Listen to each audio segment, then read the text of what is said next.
These are 7 deadly moves that you can use against any defender to start breaking people down today.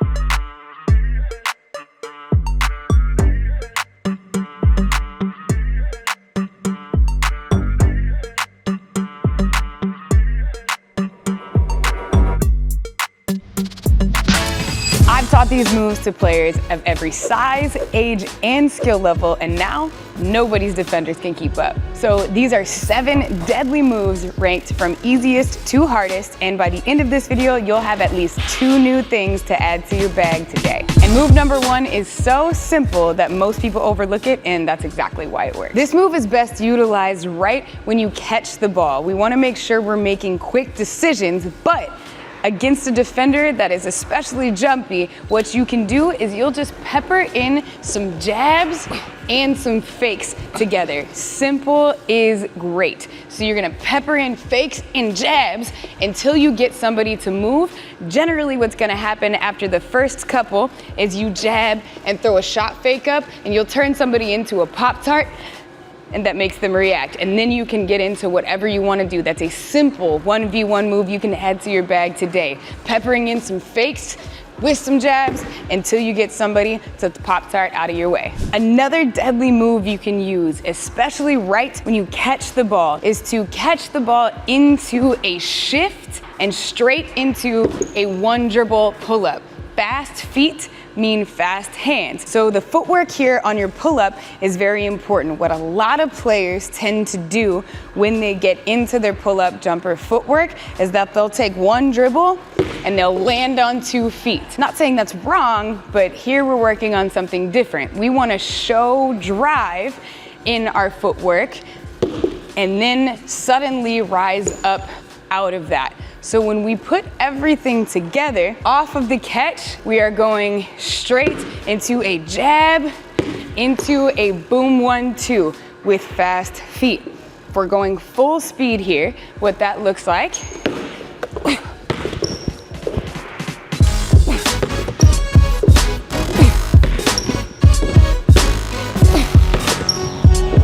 jab into a boom 1-2 and be able to score quickly past any defender as long as you have fast feet and fast hands. And where people would generally go wrong with this move, I want to address. First, off the catch, what a lot of players will do is they'll want to catch first and then jab. But that slows down your momentum and your ability to catch your defender off guard. To a good offensive player, the defense is always wrong. In order for them to be wrong, you have to strike first. So we're not catching and then jabbing, we are catching the basketball straight into a jab or a body shift. That makes this move not as efficient. So making sure you catch straight into that body shift and jab, that's gonna make sure this move gets somebody moving one way while you attack quickly in the other direction. Another deadly move we have to beat somebody one-on-one has 2 pieces to it. One, it is a quarter spin. A quarter spin is like getting almost into a reverse dribble, but putting the ball back down to then explode out of it. From there, your defense is gonna naturally think they have to retreat and stop you from driving to get cut off. That's the first piece, is this quarter spin, making sure the ball hits with that back foot.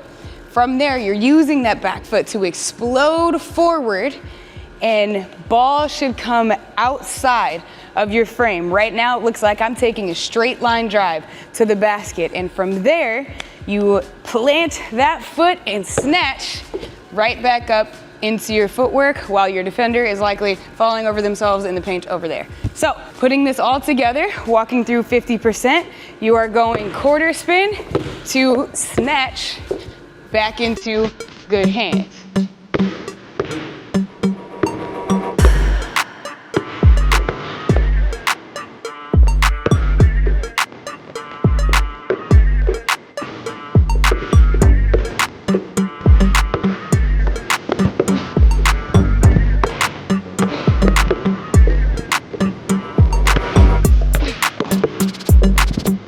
Okay, the most common thing I see athletes get wrong when they're working on this quarter spin to snatch are two things. One, a lot of athletes want to spin and then just stop the ball up top here and then try to attack from there. So it looks something like that, which is obviously a carry. Can't do that. What we have to do instead is make sure we plant that back foot and ball down at the same time.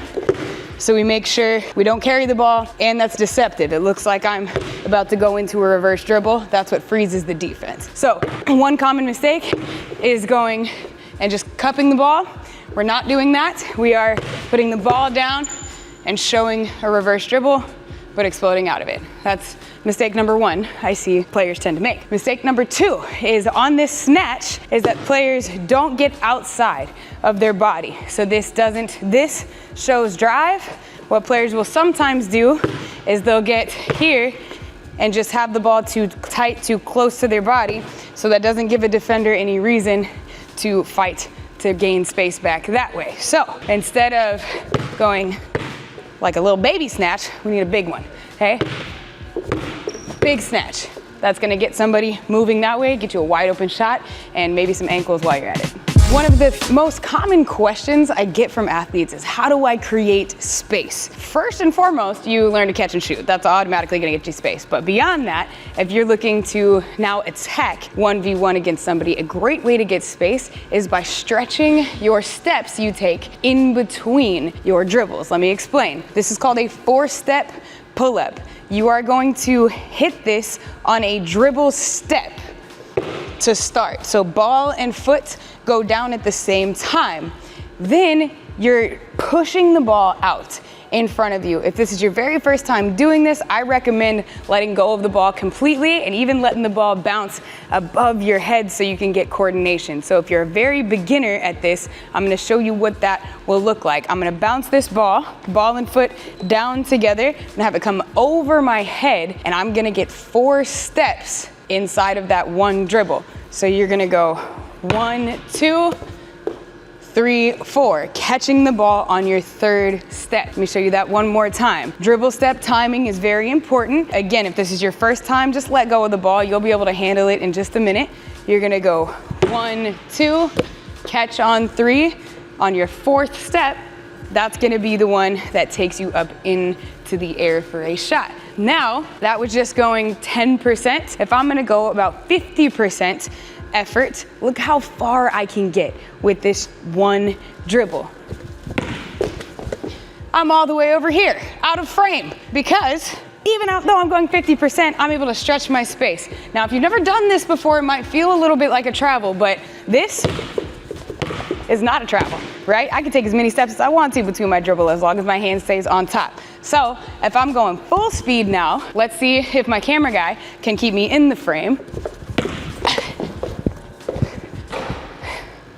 All we gotta do is stretch our feet between dribbles, get our coordination first. That's the first part of it. The second part of it is, now that you're being chased, a great way to sell a fake, a shot fake, a head fake of any sort, is by first creating space, whether that's a hezzy or a fake off of a drive. So now that you've created space, let's pretend you're being chased. So we're going 1, 2, 3, 4. If somebody's coming across and has closed the space on you, all you gotta do is make them into a Poptart and then go into a step through. That's one counter you can use. So I'll show you that again. It is 1, 2, 3, 4, fake, let somebody Poptart by you, and you can just hit an easy step through. That's counter number 1. Counter number 2, if you're with a really elite defender that really doesn't want you to score, then you have a second counter. Now you have a fake step through, and into a turnaround jumper. Almost impossible to guard all 3 options. Between the 4-step first shot, your 4-step counter to your step through would be your second shot, and then your 4-step counter to your turnaround jumper. That's 3 different shots you can do out of this one move. Now you just gotta read the defense. You know you're gonna get space because you're gonna stretch it. This move will allow you to score off of a handoff, off of a ball screen, any action where you need to get dribble out into space. Go get a bucket.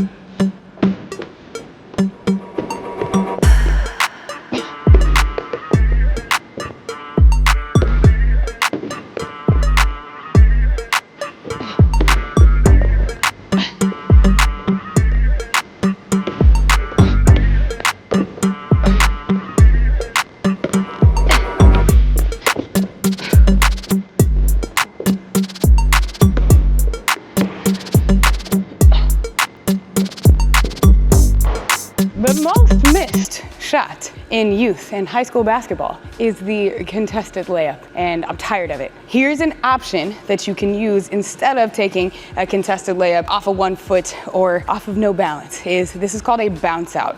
Now, if you don't know your 4-step pull-up footwork yet, then start there. But if you do know that, this is essentially a 4-step pull-up going sideways with some contact. So if you have a defender that's guarding you really well, bodying you up, then you need to be able to plant your body into that defender and bounce off of their body. This is exactly the same as a 4-step pull-up footwork, except you are cross-stepping away from the basket in order to get into it. I wanna make sure I note here though, we are not pushing off for the bounce. You know, refs love to call that because they just want to be a part of the game. So we're not going to give them an opportunity. We just make sure we get lower.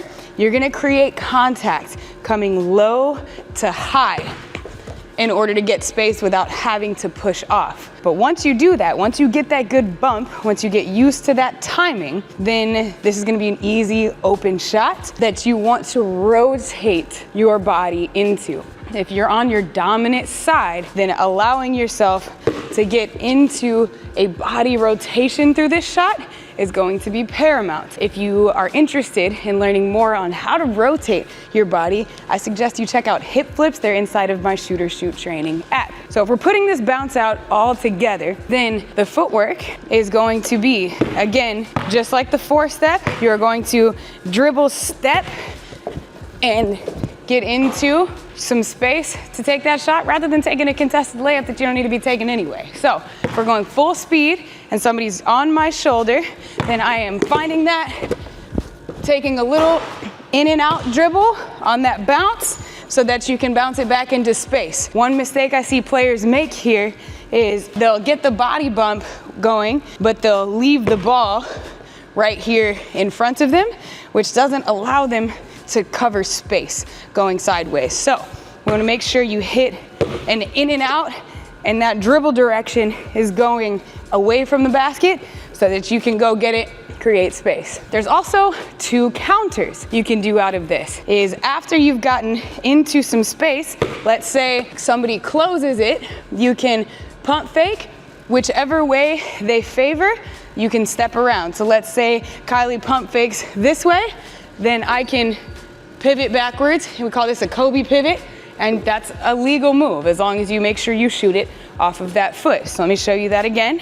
So if I'm coming here and I have bounced out and Kylie comes to my right side, I can pivot out and still shoot off of that 1 foot. The other counter we can do is if I create this contact, Kylie closes the space and still recovers, well, I can do a second shoulder bump. If you bump somebody once, they're likely to want to bump you back the second time. And so I've already bumped, she's closing the gap for contact, so I just lean to get a little bit more space. Again, you can't push off, but you can lean to get more space, and you take an easy jumper right in front of their face. Great. These are bounce outs. I suggest you use these instead of shooting a contested layup over and over again.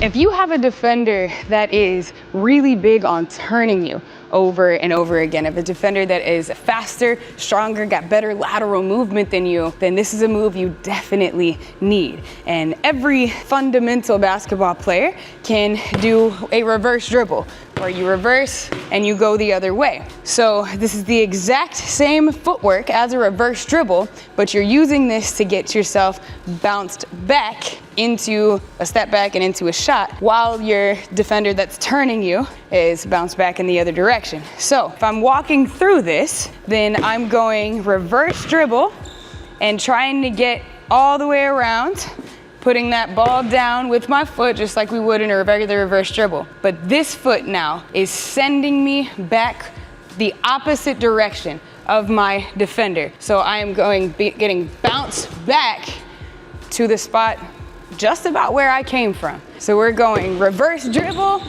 into a bounce back, into an easy open jumper because you've sent your defender to the other side of the lane. So if you're taking a drive in, and if you like to maybe go into a spin move anyway, this is another option for you, is you can go reverse dribble, bounce right back to where you came from while your defender thinks that you are reversing to go switch directions and change to the other side. And so putting that all together, it is a drive, a show reverse, and a bounce back into space, whatever direction is opposite the way that your defender just went.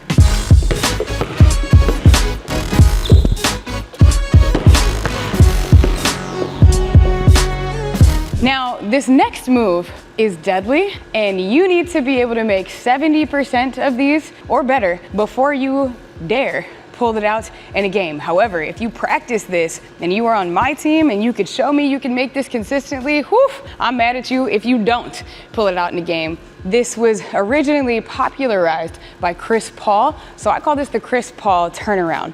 What it is a drive one way into a behind the back dribble. But when you're hitting that behind the back, you are pivoting off that front foot into a spin move jump shot. Ooh, saucy.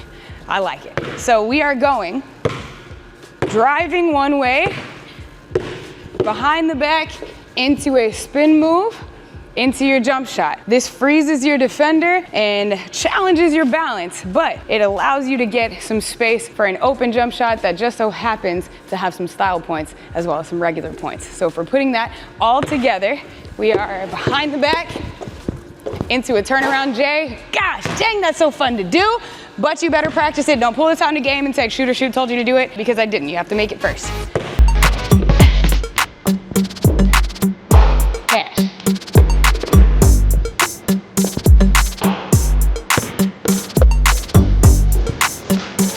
You have 7 deadly moves you can pull out in a game, assuming you practice them, ranked from easiest to hardest. All of these moves are doable for athletes at any age, any skill level, and I suggest you add at least 2 of them to your bag this off season. And if you got any value out of this video at all, please consider liking, subscribing, interacting with this video so I can continue to give you free game on shooting everywhere that I'm at.